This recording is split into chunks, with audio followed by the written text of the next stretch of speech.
Good morning. My name is Maureen Chung. Welcome to Daily Devotional of August the 30th. The Bible passage is 1 Samuel chapter 26, verse 1 to 2, 7 to 14, 17 to 18, and 21 to 25. The title is Big Principles versus Small Opportunities. David continued to be a fugitive from Saul. Yesterday in 1 Samuel chapter 24, we saw David refused to kill Saul at the urging of his men. At the time, Saul was relieving himself in a cave, while David and his men were hiding far back in the same cave. David refused to harm the Lord's anointed. David let God be the judge, while he walked the path of non-retaliation. Today in 1 Samuel chapter 26, another opportunity arose for David to eliminate his pursuer. But David again passed. Let's browse chapter 26 for an outline of the story. The Ziphites went to Saul at Gibeah and said, "Is not David hiding on the hill of Hakilah, which faces Jeshimon?" So Saul went down to the Desert of Ziph with his 3,000 select Israelite troops to search there for David. So David and Abishai went to the army by night, and there was Saul lying asleep inside the camp with his spear stuck in the ground near his head. Abner and the soldiers were lying around him. Abishai said to David, "Today, God has delivered your enemy into your hands. Now let me pin him to the ground with one thrust of the spear. I won't strike him twice." But David said to Abishai, "Don't destroy him.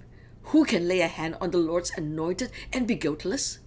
As surely as the Lord lives," he said, "the Lord himself will strike him, or his time will come and he will die, or he will go into battle and perish. But the Lord forbid that I should lay a hand on the Lord's anointed. Now get the spear and water jug that are near his head, and let's go." So David took the spear and water jug near Saul's head, and they left. No one saw or knew about it, nor did anyone wake up. They were all sleeping because the Lord had put them into a deep sleep.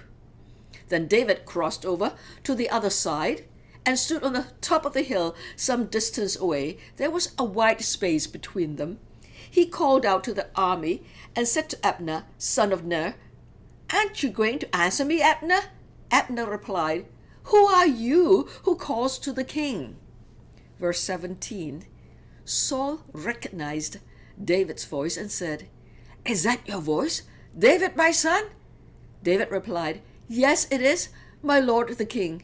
And he added, "Why is my lord pursuing his servant? What have I done? And what wrong am I guilty of?" Verse 21, Then Saul said, "I have sinned. Come back, David my son, because you considered my life precious today. I will not try to harm you again. Surely I have acted like a fool and have been terribly wrong." "Here is the king's spear," David answered. "Let one of your young men come over and get it. The Lord rewards everyone for their righteousness and faithfulness. The Lord delivered you into my hands today, but I would not lay a hand on the Lord's anointed. As surely as I valued your life today, so may the Lord value my life and deliver me from all trouble." Then Saul said to David, "May you be blessed. David, my son, you will do great things and surely triumph." So David went on his way, and Saul returned home. Three parties had remained the same from chapter 23 to 26. A, the people in the Desert of Ziph. B, Saul. And C, David. First, in 1 Samuel chapter 23, verse 19, it is recorded, the Ziphites went up to Saul at Gibeah and said, "Is not David hiding among us in the strongholds at Horesh, on the hill of Hakilah, south of Jeshimon?" The Ziphites, who lived in the Desert of Ziph, gave word to Saul of David's hiding place so that Saul could come and to capture David. For a second time, the Ziphites told Saul of where David was hiding so that Saul could come again to capture David. In 1 Samuel chapter 26, verse 1, it is similarly recorded. The Ziphites went to Saul at Gibeah and said, "Is not David hiding on the hill of Hakilah, which faces Jeshimon?" Why would they keep on doing that? Undoubtedly, they wanted to be favored by King Saul, who held power over David. The world is like this. People cozy up to the powerful and marginalize the weak. People like to side with the winner. Second, even though Saul wept aloud the last time he was spared by David at the cave and seemed to have repented, he had now reverted back to his old ways of pursuing David and wanting David killed. Why was his repentance so short-lived? He never truly meant it in the first place. So he took 3,000 men with him to go after David as before. Third, David had remained the same. Saul was still God's anointed king. Only God could remove Saul from the throne. David would not harm Saul in any way. He held to his principle to honor God. This time Saul was asleep in a camp surrounded by his army with Abner, his commander. David and his assistant Abishai went into Saul's camp at night. Saul's spear was stuck in the ground near his head. Abishai saw this as a God-given opportunity to kill Saul, but David wouldn't allow that to happen. Instead, he took Saul's spear and water jug and left. No one noticed them because the Lord had put them into a deep sleep. Verse 12. Another opportunity with God's hand on it, in it. But David stayed true to his principle. He was not opportunistic. As the story progressed, David called out to Abner and produced the proof. David had Saul's spear and water jug in hand to show how close he was to Saul. Saul realized again that David had no intention of killing him. His chasing down of David was unwarranted.